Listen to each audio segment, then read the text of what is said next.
पायाळू बाळ होतंच तरी कसं काय? साधारणपणे देवाने जी रचना केलेली आहे सृष्टीची, त्या रचनेमध्ये त्याने ही खबरदारी घेतलेली आहे का प्रत्येक माता डिलिव्हरी होत असताना कमीत कमी त्रासामध्ये सुखरूपती झाली पाहिजे. परंतु बाय फिजिक्स जो लॉ आहे ग्रॅव्हिटीचा, का जड वस्तू जी आहे ती खाली येणार आणि हलकी वस्तू वर जाणार. त्यामुळे जेव्हा नॉर्मल पोझिशन असते, ज्या पोझिशनमध्ये डोकं खाली असते, त्यामध्ये ग्रॅव्हिटीचा फार मोठा रोल असतो. म्हणूनच जरी डोकं मोठं असलं तरी ते खाली असतं.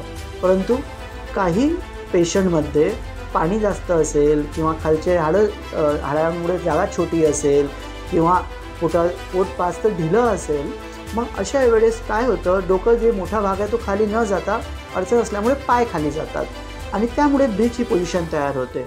तर ब्रिज पोझिशन असणं काही चुकीचं नाही आहे किंवा तुम्ही काही केल्यामुळे बाळाची ब्रिज पोझिशन, पायाळू पोझिशन ही चेंजही करू शकत नाही.